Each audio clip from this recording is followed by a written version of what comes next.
বাগিচায় বুলবুলি তুই ফুল শাখাতে দিশনে আজি দোল আজো তার ফুল। But you will always learn something more or something new, and you will learn more overall on bad days than good days. সময়টা ছিল 1982 সালের 4th ডিসেম্বর। পৃথিবীতে বাবা মায়ের কোলে এক নতুন অতিথি এলো, এক শিশুর জন্ম হলো। অস্ট্রেলিয়ান আমেরিকান সেই শিশুটির নাম হচ্ছে নিক ভুইচিচ। তো এরপরে নিশ্চয়ই আপনারা আশা করছেন যে আমি বলবো যে যেমনটা উপন্যাসে লেখা হয় যে এরপরে মায়ের কোল আলো করে রাজার মতো দেখতে ফুটফুটে, রাজপুত্রের মতো দেখতে ফুটফুটে এক সন্তানের জন্ম হলো এবং মা ছেলেটির মুখ চুম্বন করে বললেন, তোকে গ্রিক দেবতাদের মতো দেখতে। না, আমি এত সহজ গল্প যেটা শুনতে ভীষণ ভালো লাগছে, রোম্যান্টিক, সেই আষাঢ়ে গল্প বলতে আসিনি। আমি ভালোবাসি জীবনের গল্প বলতে। নমস্কার, আমি অভিক। আমি এরকম আরেকটা জীবনের, শুধু জীবনের বলা ভুল, জীবনের লড়াইতে, শুধু জীবনের লড়াইও নয়, জীবনের লড়াই জেতার গল্প বলবো। They didn't know that I had no arms and legs until I was born, and then I was born and I said, surprise! And the doctor said, we're so sorry, we didn't pick up that he had no arms and no legs. He's not going to have any quality of life. 1982. And they said to my mom and dad, he's never going to walk. নিক ভুইচিচের জন্ম হয় তখন nurse তার ছোট্ট শরীরটাকে তোয়ালেতে জড়িয়ে যখন তার মায়ের হাতে তুলে দিচ্ছেন, মা মুখ ফিরিয়ে নিচ্ছেন এরকম করে, কারণ তিনি তার নিজের ছেলের মুখ দর্শন করতে চান না। কি অবাক হচ্ছেন? হ্যাঁ, এটাই বাস্তব। মা ঠিকই করেছেন যে ছেলেকে তিনি দেখবেন না। কেন? সে কি কোনো আনওয়ান্টেড চাইল্ড? না, তাও তো নয়। তবে প্রত্যেক মা, তিনি যখন সন্তানের জন্ম দেন, প্রথম মা হওয়ার গৌরব অনুভব করেন, আমরা তো আশাই করি যে বাচ্চাটা মায়ের কোলে কেঁদে উঠবে। এবং এপিজে আব্দুল কালাম যখন বলেছিলেন যে জীবনে প্রথম আপনি কাঁদবেন আর সবাই হেসে উঠবে, তাহলে এখানে কেন এমনটা হলো? এই কারণে যে নিকের জন্মের আগেই ডাক্তাররা তারা ডায়াগনোসিস করে জানিয়েছিল যে শিশুটি অর্থাৎ নিক যার জন্ম হবে সে বিরল এবং দুরারোগ্য টেট্রা অ্যামেলিয়া সিন্ড্রোমে ভুগবে। টেট্রা অ্যামেলিয়া রোগ হচ্ছে এমন একটা রোগ যেখানে একটা পঙ্গু শিশুর জন্ম হয় এবং যার দুটো হাত এবং দুটো পা কিছুই থাকে না। সময় তখন ছিল না যখন এটা ডায়াগনোসিস হয়, ফলে বাচ্চাটিকে পৃথিবীতে আসার আগেই মেরে ফেলা যায়নি। তো একরাশ ঘৃণা নিয়ে নিক পৃথিবীতে এলো, যেখানে তার নিজের মাও তার ওই তথাকথিত কদর্য চেহারা দেখতে চাননি। তারপরে যা হয়, প্রথমে বাবা মা দুজনেই নিকের প্রতি একটা উদাসীনতা, তাচ্ছিল্য, নিককে একটা ঈশ্বরের অভিশাপ হিসেবে দেখতেন। তারপরে জানেন তো, সময়ের একটা অদ্ভুত নিয়ম হচ্ছে সময় সবকিছুকে ভুলিয়ে দেয়। ঠিক তাই হলো। ধীরে ধীরে বাবা এবং মা মেনে নিলেন যে এটাই বোধহয় নিয়তি, এটাই হচ্ছে ঈশ্বরের ইচ্ছা।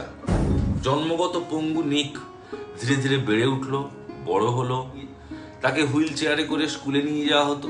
তার সেই শরীর দেখে, যার দুটো হাত নেই এবং দুটো পা নেই, ছোট শিশুরা ভয়ে পালাতো, টিচার উপহাস করতেন, আর সব থেকে বড় কথা, সবাই করুণা করতো, দয়া দেখাতো, যেটা নিক সহ্য করতে পারতো না। ইনফ্যাক্ট দয়ার দান আমরা কেউই চাই না। It ain't hard, just like you can tease me. You want to know what tough is? Go to the people you teased and say sorry. You want to know what tough is? Go up to the people who still tease you and say, hey, stop it. I forgive you, but please stop it. That's tough. সে আত্মহত্যা করার কথা বহুবার ভেবেছে, কিন্তু পারেনি। এই কারণে নিজের মা বাবাকে আর লোক লজ্জা দিতে সে চায়নি। তাই জীবনটাকে একটা বোঝার মতো করে সে মনে করত My boy, he was 8 years old, sitting on the floor. He said, "Daddy, I wish you had arms." I said, "Why, baby?" He said, "Because then I could know how it feels for you to hug me."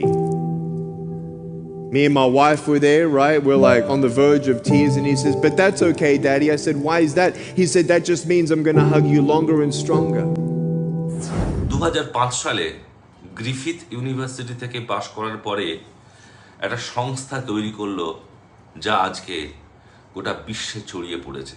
এই non profit অর্গানাইজেশনের নাম হচ্ছে life without limb. 2007 সালে সে আর একটি motivational speaking company establish করলো যার নাম হচ্ছে অ্যাটিটিউড ইজ অ্যালটিটিউড।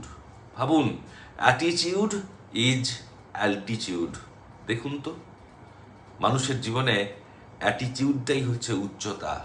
উচ্চতা ওই ফিতে দিয়ে আপনার শরীরের উচ্চতা মাপা যায় না, উচ্চতা হয় মনের। নিজেকে নিয়ে গর্ব অনুভব করুন।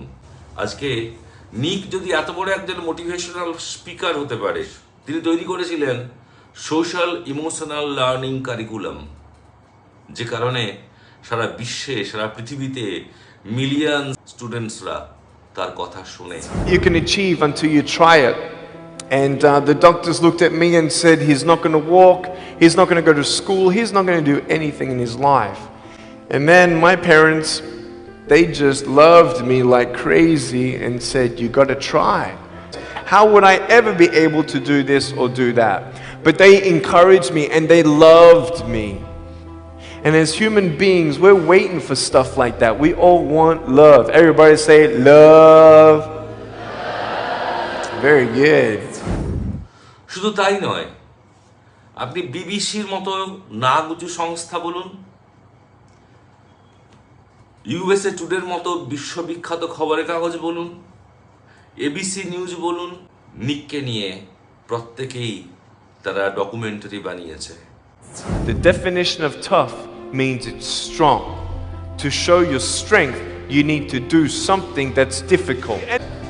I spoke in front of 10 people, then another 10, then another 10, then I found myself in front of 300 sophomore students. And 3 minutes into my speech, half the girls were crying, and one girl in the middle of the room started weeping, and she put up her hand and she said, "I'm so sorry, can I come up there and give you a hug?" And in front of everybody, she came up and she hugged me and she cried on my shoulder and she whispered in this ear, "Thank you, thank you, thank you. No one's ever told me that they love me. No one's ever told me that I'm beautiful the way that I am." It was because my parents told me that I was beautiful that I'm still here. I love you and you're beautiful just the way you are. Never ever give up.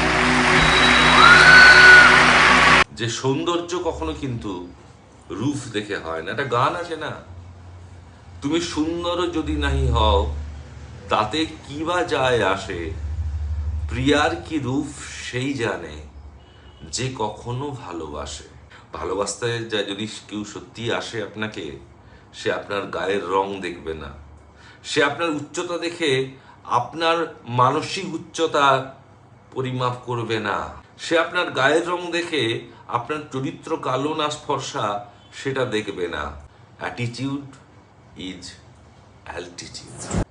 নিক খুব সুখেই সংসার করছেন তার beautiful wife কেনকে নিয়ে।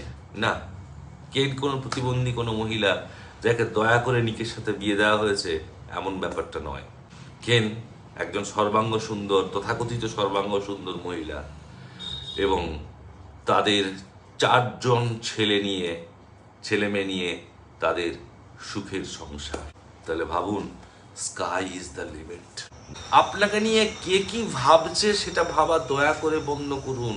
যারা আপনাকে নিয়ে ভাবছে তারা তো অ্যাকচুয়ালি আপনার উপকার করছে, আপনি তাদেরকে কোনো পয়সা দেননি, কিন্তু তারা তবুও আপনাকে নিয়ে ভাবছে। ভাবুন, এটা আপনার কৃতিত্ব যে আপনি ওদের বহুমূল্যবান সময়টা ওদের মনে রয়ে গেছেন, তারা আপনাকে নিয়ে ভাবছে। জীবনে গার্বেজের কোনো জায়গা নেই। I am what I am, you are what you are. You may have arms and legs, But unless you know three things: number one, who are you and what your value is? Number two, what is your purpose here in life? And number three, what is your destiny when you're done here? নিজস্বতা না থাকলে পৃথিবীটা যে বড় একঘেয়ে হয়ে যায়।